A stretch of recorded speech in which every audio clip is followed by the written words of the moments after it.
안녕하십니까. 차구영 목사입니다. 오늘은 언약에 대하여 라는 제목으로 말씀을 나눌 때 큰 은혜가 되시기를 바랍니다.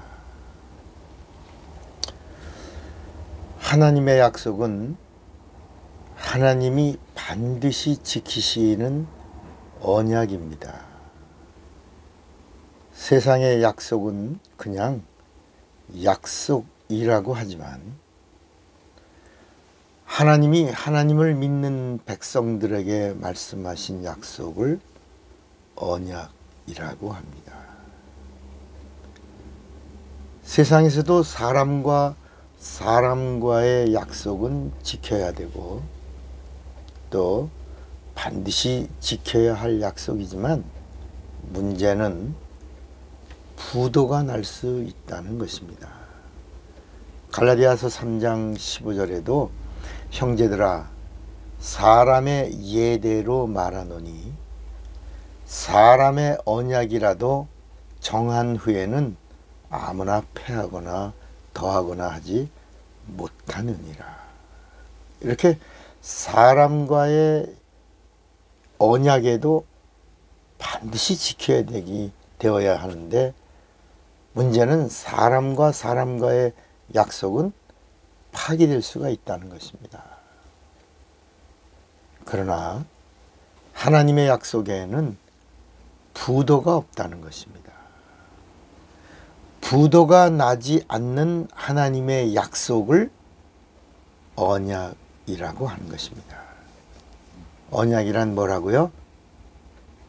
부도가 나지 않는 하나님의 약속을 언약이라고 하는 것입니다. 우리가 성전에 대해서 얼마나 알고 있나요? 성전은 성소가 있고 지성소가 있습니다. 지성소 안에는 법궤가 있어요. 그 법궤 안에는 십계명의 돌판이 있고 아론의 쌍난 지팡이가 있고 또 하나 만나를 담은 항아리가 있습니다. 하나님의 말씀이 법으로 나타날 때 이건 하나님의 말씀은 법이다 할 때는 법궤가 되고 아론의 쌍난 지팡이를 말할 때는 언약궤가 되는 것입니다. 그리고 만나를 담은 항아리를 말할 때는 증거궤 이렇게 불렀습니다. 다시요. 하나님의 말씀을 법으로 나타낼 때는 법궤, 아론의 쌍난 지팡이를 말할 때는 언약궤, 만나를 담은 항아리를 말할 때는 증거궤 이렇게 부른 겁니다. 또 성전의 문은 하나입니다. 유일하게 성전의 문은 하나입니다. 그래서 예수께서 나는 구원의 문이다 할 때 그 성전의 문이 하나인 것처럼 구원의 문은 오직 예수밖에 없다는 것입니다. 그래서 이 성전의 문을 거룩한 제사와 의식을 말할 때는 성전문이 되고 양이 들어가면 양의 문이 되고 하나님과 사람들을 만나러 갈 때는 회막문이라고 부른 겁니다. 그래서 회막문 앞에서라고 할 때는 하나님과 사람들을 만나러 가는 문, 회막문 앞에서 양이 제물로 들어갈 때는 양의 문, 그리고 거룩한 제사와 의식을 말할 때는 성전문 이렇게 부른 겁니다.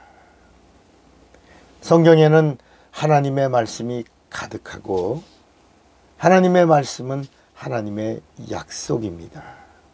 하나님의 약속은 하나님도 지켜야 되는 언약입니다. 왜냐하면 하나님의 언약에는 하나님의 피가 있기 때문입니다. 사람들의 약속이라도 정한 후에는 아무나 패하거나 더하거나 할 수 없었던 것처럼 하나님의 약속은 하나님이 피를 걸고 하신 언약이기 때문에 끝까지 하나님이 지키시는 것입니다. 사람들은 약속할 때 손가락을 걸죠.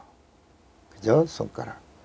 또 어떤 계약이 이루어질 때 계약서를 씁니다.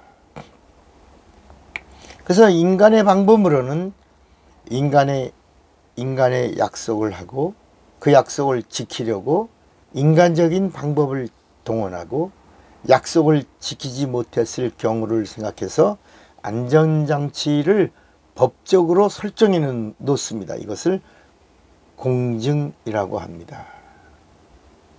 이 성경에서 말하고 있는 이 언약은 피가 있는 하나님의 약속이기에 언약이라고 부른 겁니다. 우리의 구원도 피가 있고 우리의 믿음에도 하나님의 피가 묻어 있는 것입니다. 하나님의 피가 있는 언약을 가진 자가 믿음의 사람이고 그 믿음의 사람이 하나님을 기쁘시게 하고 하나님이 찾으시는 사람이 바로 하나님의 피가 묻어 있는 믿음을 가진 사람을 하나님이 찾으시는 것입니다. 당신은 하나님의 피가 있는 언약의 사람입니까? 이 말은 하나님의 피가 있는 믿음의 사람입니까? 하나님의 피가 있는 믿음을 하나님으로부터 인정받으셨습니까? 이렇게 묻는 것입니다. 하나님의 피가 묻어 있는 하나님만이 지키시는 하나님이 피를 걸고 약속하신 그 언약의 믿음의 사람이 되시기를 바랍니다. 차구영 목사입니다.